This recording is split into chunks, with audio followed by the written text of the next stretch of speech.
A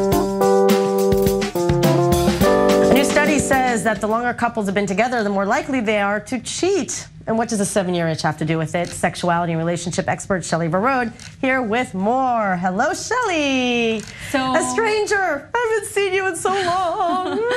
It's been a lot of holidays. But you've been cheating on me because we've been together now for 1.5 years. So actually, now it's fascinating because I'm looking at the psychology behind cheating, because this is a research that was done among Israelis.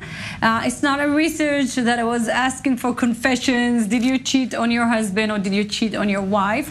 But they were asking them if you were to cheat, when, and pretty much they're trying to see in relationship to the time they've been together when they will cheat. I see. A lot of people admit that they will. So the 7-year itch really is not a joke. Like, is that generally kind of the time people start questioning? So I read about the 7 years itch. It also came from a research that I think was done in the 90s, kind of like many years ago. This was done more recently, and it seems like they found a connection between the amount of time couples are dating to the feeling of you wanting to cheat. For example, well, first of all, there were like over 300 Israeli adults. Everybody was married, I have to say, at least 1 year and more. They divided them to 3 groups of the 5 years together, 6 to 10 years together, and the 11 years together. Of course, well, it seems pretty obvious to me that the long-term marriages are the one who said we would like to cheat at this point of our life. But I'm here not to talk about when we want to cheat, but what does it signify for me? Most of us at a certain point of our life, in our marriage life, may have thought about it, may saw someone cute or may felt lonely. And this is what I'm saying. When we want to cheat, look inside of yourself and try to ask you why.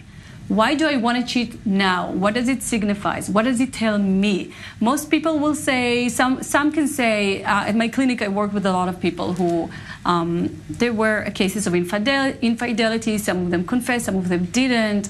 But I ask why it happened at this point in your marriage, and it's loneliness, it's feeling that we cannot talk to our partner. Sometimes it's related to sexuality, but most of the time it's when they feel that their best friend is not their best friend. They grew apart.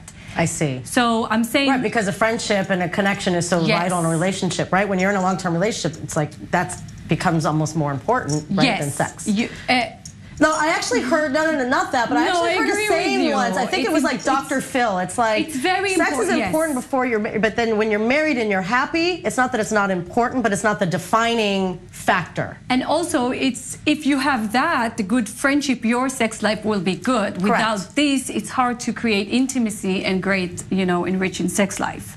So this is why it's very, very important. Right. So I'm always saying, try to see what you're missing and work in this relationship. So rather than blaming the partner or blaming them, it's like really look at yourself. Yes, and which is so much talked about in psychology, like, correct? Yes, and Esther Perel have been saying that a lot lately with her new book, Rethinking Infidelity. She's saying, it's called actually The State of Affair, Rethinking Infidelity. She's saying that look into, she's saying most people cheat because they're looking into a journey of discovery of themselves. Correct. That maybe they didn't have before the marriage, or they got married young, or were in more progressive times. There's more fluidity in relationships and whatnot.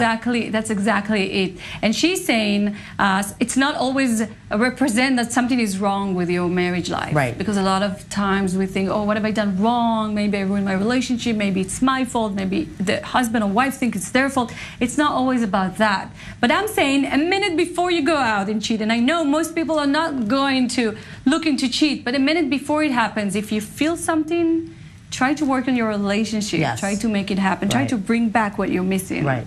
Shelley, thank you.